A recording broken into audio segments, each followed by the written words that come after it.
বিয়ের পূর্বে কোনো মেয়ের সাথে কথা বলবি না, খবরদার, তোর যোগ্যতা নেই ওর সাথে কথা বলা। বামন হয়ে চাঁদের দিকে হাত পাড়াবি না। আমার বোনরা চাঁদ, ওয়াল্লাহি যেদিন ইসলামী শাসন আসবে, যেদিন ইমাম মেহেদী আসবে, যেদিন ঈসা আলাইহিস সালাম আবার আসবে, ওনার বোনদের উপর যারা হাত দেবে উনি হাত কেটে ফেলবে। ইসলাম মেয়েদেরকে চাঁদ বলেছে আর তোকে বামন বলেছে। বেটা, মুহাম্মদ সাল্লাল্লাহু আলাইহি সাল্লাম বলছে নেক স্ত্রী দুনিয়াতে যা আছে ওর চেয়ে বেশি উত্তম। তুই কি করে ওর গায়ে হাত দিস বিয়ের আগে? তোর সেই যোগ্যতা আছে বল? তোকে আল্লাহ জাহান্নামে ফেলবে। তুমি বের হও, ছবি পাঠালে হাত কেটে ফেলবো আমি। দেখো আমি বিষের বোতল নিয়ে আসি, ছবি পাঠাও। তুই বেটা আমার বোনটাকে বেটা পুষলেছিস। বেটা শোন, আমাদের গ্রামে প্রবাদ আছে, ধর্মীয় কথা না এটা। এখন যেটা বলছি এটা প্রবাদ, এটা ধর্মীয় কথা না। কোনো মেয়ের যদি একবার হাঁটুর উপরে কাপড় ওঠে আর নামে না বেটা। তুই উঠেছিস হাঁটুর উপরে কাপড়, ও উঠায়নি। তুই মনে করিস কি হয়েছে? আমি তো একটা চুমাই নিছি। আমি তোকে বলছি ছবি তুলে পাঠাও, টয়লেটে যাও, ব্লাউজ খুলে ছবি তুলে পাঠাও, জামা খুলে ছবি তুলে। আল্লাহ তোকে হিদায়াত দিকে আমিন। ভয় পা ছোট ভাই আমার, তোর বড় বোন আছে, ভয় পা, আল্লাহকে ভয় পা। 14 থেকে 18 বছরের মেয়ে আপনাকে বলছে চলো আমরা একসাথে থাকি, 1 লাখ একটা পাবি না, 1 লাখ। মানে বর্তমান যুবকদের যে প্রবলেমগুলো, এগুলো শুধু যুবকদের ইস্যু না, এগুলো এখন বড়দের ইস্যু।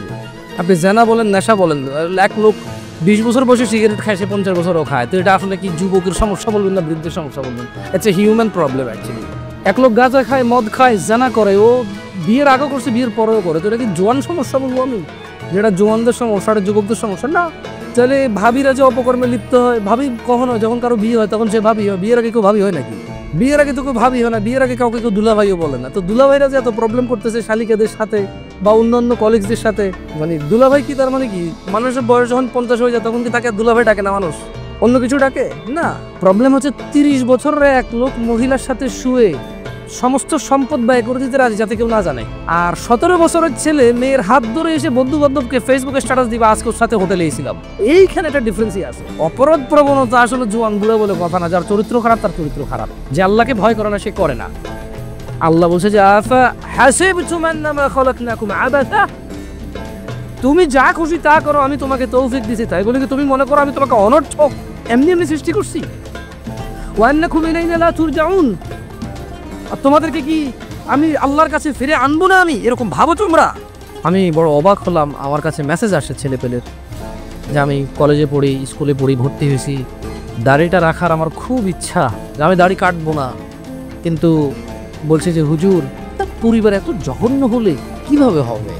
বাপ দাদা দাদি মা, মানে কি? আমি ওই দাদাকে বলতে চাই তোমার বাপে মুজরা করে নাই, তোমার ঘরে টেলিভিশন ছিল না, প্রযুক্তি ছিল না, তোমারই এখন দাড়ি রাখতে মন চায় না। তুমি তোমার নাতিকে আর ছেলেকে যে দাড়ি রাখতে দিচ্ছ না, পর্দা করাচ্ছ না মেয়েদেরকে, তো যাদেরকে রেখে পৃথিবীতে চলে যাবো তো ন্যাংটা হাঁটবে গো, ন্যাংটা হাঁটবে ওরা। মানে ব্যাপারটা হয়েছে কি, মহিলা তার স্বামীকে বলতেছে তুমি ভালো হও, প্লিজ তুমি ভালো হও। তো ভালো কিভাবে হবো আমি? তুমি না সিগারেট খেও না, ওকে খাইলাম না। তুমি না অন্য মেয়েদের সাথে কথা বলবো না, হ্যাঁ বললাম না। তো তুমি না নামাজ পড়ো, হ্যাঁ পড়লাম। আমি বিয়ে করবো না। না আরে বেটা, নামাজ পড়তে আল্লাহ বলছে, বিয়ে করতে আল্লাহ বলে নাই? বিধান দুটা কি দুজন দিয়েছে নাকি? না না, আমি ইনফ্লুয়েন্স করতেছি না, আমি নিজেই একটা করছি আলহামদুলিল্লাহ। কঠিন রে, কঠিন, খুব কঠিন। বলা অনেক সহজ, করা অনেক কঠিন। কেমন মা বাপ বলে যে বেকার থাকিও না, ইসলাম পছন্দ করে, মুসলিমরা বেকার থাকতে নাই, কিন্তু এই মা বাপই টাকা ইনকাম হলে এবার ওই যে ইসলামের দোহাই দিয়ে ওকে চাকরি করতে বলে, ওই ইসলামের দোহাই দিয়ে আর উপার্জনটা হালাল নাকি হারাম ওটার পরামর্শ দেয় না। হইলে ইনকাম। আপনি আরেকটা বিয়ে করবেন এটা তো অনেক দূরের কথা, আপনি ঘুষ খান, সুদ খান, ডাকাতি করেন, টেন্ডারবাজি করেন, চাঁদাবাজি করেন, দুর্নীতি করেন, আপনার বউ কিচ্ছু বলবেন আপনাকে খারাপ। খালি অপরাধের মধ্যে একটা অন্য মহিলার সাথে কথা বলেন, তারপরে দেখেন আপনার অপরাধ কি। আচ্ছা হুজুর, আমার স্বামী আরেক বিবাহ করবে, তা আমি বললাম আল্লাহ তাকে এই অধিকার দিছে, করতেই পারে, হোয়াট ইজ ইউর প্রবলেম? তো সে রিপ্লাই দিল যে না হুজুর, ব্যাপার হচ্ছে সে আমি এখন একা, আমারই হক ঠিকভাবে আদায় করতে পারে না, সে যদি আরেক বিবাহ করে তাহলে আমার হক কি কমে যাবে না? আমি বললাম কিভাবে? বলো যে ইসলাম তো ইনসাফ হিসেবে বলছে এই বউয়ের কাছে যা থাকবে এই বউয়ের কাছে তা থাকবে, তাহলে আমারটা ভাগ হয়ে অর্ধেক হয়ে গেল না, কমে গেল না? আমি বললাম তাহলে আপনারা ভাই বোন কজন? 3-4 জন। আমি বললাম তো আপনার আব্বা যখন প্রথম ছেলে হয়েছে ওই ছেলে তো বড় ছিল, আব্বা আরেকটা পোলা হওয়া মানে আমার জমিতে ভাগ হওয়া, খবরদার তালাকের প্রশ্ন যাকে তাকে জিজ্ঞেস করিয়ে এটা আমি অনুরোধ করবো। বিশেষ করে তালাক এত বাজেভাবে হয় এই দেশে।